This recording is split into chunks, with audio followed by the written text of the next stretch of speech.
বাগমুন্ডির বিধায়ক ও রাজ্য সরকারের বিরুদ্ধে একগুচ্ছ অভিযোগ তুলে 2 পাতার চার্জশিট প্রকাশ করল বিজেপি।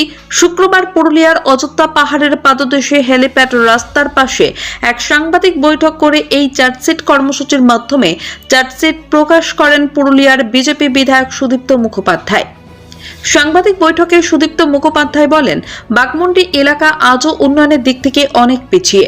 শিক্ষা, স্বাস্থ্য ও রাস্তার অবস্থা অত্যন্ত শোচনীয়। এলাকায় স্কুল রয়েছে কিন্তু পর্যাপ্ত শিক্ষক নেই। স্বাস্থ্য কেন্দ্র থাকলেও সেখানে বিএমওএইচ নিয়মিত না থেকে প্রাইভেট প্র্যাকটিসে ব্যস্ত থাকেন বলে অভিযোগ তোলেন তিনি। এছাড়াও দীর্ঘক্ষণ লোডশেডিং এর সাধারণ মানুষের নাজেহালের অবস্থাও তুলে ধরেন বিজেপি বিধায়ক। তিনি আরো বলেন, রাস্তাঘাটের বেহাল দশার কারণে পর্যটন শিল্প গড়ে উঠছে না। মুখ্যমন্ত্রী এলাকায় এসে পাহাড়ি অঞ্চলে পর্যটন বিকাশের জন্য রোপওয়ে চালু করা এবং গার্লস হোস্টেল তৈরির প্রতিশ্রুতি দিয়েছিলেন, কিন্তু আজও সেগুলির কোনো বাস্তব রূপ চোখে পড়ল না। সেসব অপূর্ণ প্রতিশ্রুতির কথাই আজকের চার্জশিটে স্মরণ করিয়ে দেওয়া হয়েছে। আগামী বিধানসভা নির্বাচনে মানুষ বিজেপিকেই চাইবে বলে দাবি করেন তিনি। এদিনের সাংবাদিক বৈঠকে উপস্থিত ছিলেন জেলা পরিষদের সদস্য রাকেশ মাহাতো, জেলা বিজেপির প্রাক্তন সহসভাপতি Kedar Singh Mura, Baghmundi block co convener Bijoy Singha, মন্ডল সভাপতি অরুণ চন্দ্র মাঝি সহ অন্যান্য বিজেপি নেতৃত্ব।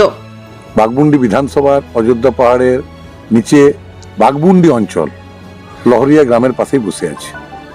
আমরা আজকে এখানে যে জিনিসটা আপনাদের কাছে প্রকাশ করব সেটা হচ্ছে এই এলাকার মানুষ এই মুখ্যমন্ত্রীর মিথ্যার পাঁচালির বিরুদ্ধে যেভাবে চার্জশিট আজকে মানুষ মুখ্যমন্ত্রীর বিরুদ্ধে এবং এই এলাকার তার বিধায়কের বিরুদ্ধে যে চার্জশিট প্রকাশ করেছে, সেই চার্জশিট আপনাদের সামনে আজকে আমরা তুলে ধরব এবং জনগণের এই চার্জশিটকে আমরা চাইব এই এলাকার বিধায়ক এবং সরকারের প্রধান আমরা দু পাতার চার্জশিট তুলে ধরছি। এই চার্জশিটের আমরা জবাব চাইব আমরা যে জনগণের, এবং তার সঙ্গেই বলি এই আমাদের পুরুলিয়া এই রাঢ় বাংলার যে পর্যটন যে জায়গা অযোধ্যা পাহাড়, তার ঠিক নিচে এই রাস্তা দিয়ে অযোধ্যা পাহাড় যাওয়া যায়। এই রাস্তার কি অবস্থা তাও দেখতে পাচ্ছেন। পাশে ওই গ্রামে যেখানে বিধায়কের বাড়ি, ওখানেও রাস্তা খারাপ ছিল। এখানে লহরিয়া শিব মন্দির আছে, সেই শিব মন্দির কমিটি পাথরের ডাস দিয়ে কিছুটা রাস্তাটাকে ঠিক করেছে। সরকার থেকে কোনো পদক্ষেপ নেওয়া হয়নি। এই এলাকার উন্নয়নের জন্য বিধায়ক কিছু করেননি। তাই আমরা আজকে এখানে চার্জশিট করছি।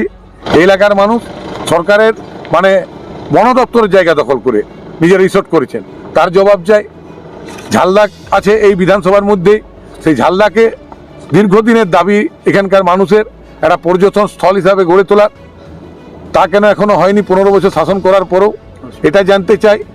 হসপিটালের যে দুরবস্থা, এখানে মানুষ যে আজকে 3 ঘন্টা সকালে 2 ঘন্টা বিকেলবেলায় নিয়ম মেনে যে লোডশেডিং থাকে, তার জবাব চাই মানুষ।